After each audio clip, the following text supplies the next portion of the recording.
thân in tin xây duy tên ý số ta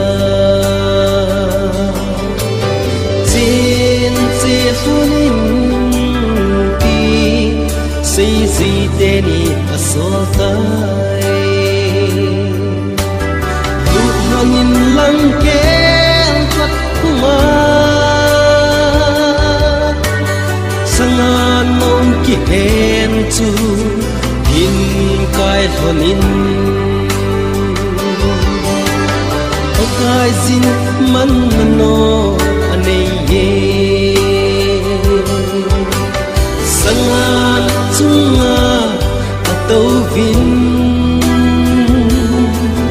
Jerusalem ku pisung anu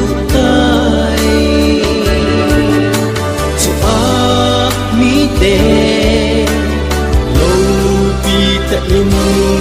alemun Osana chung nung pet ava choze Osana Emmanuel va chai jute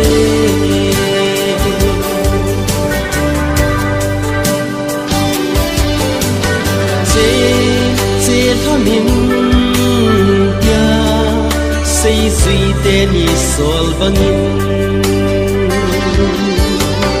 trên thân in tia xây duy tên ý sol vang in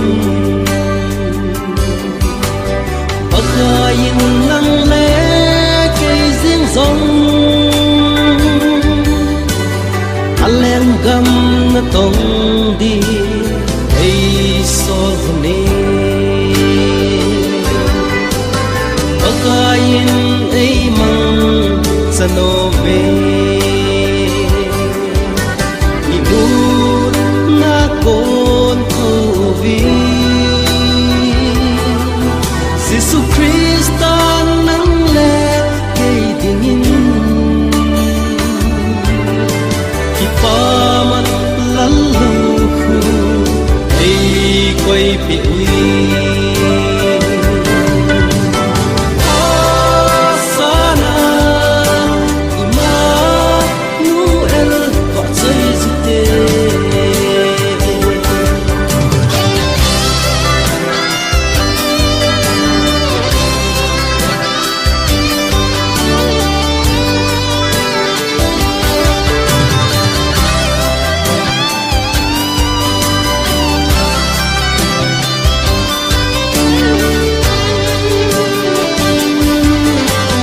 sangat cuma Elohim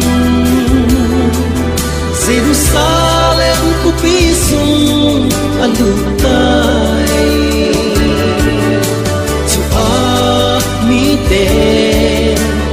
lo pita in alemun Osana say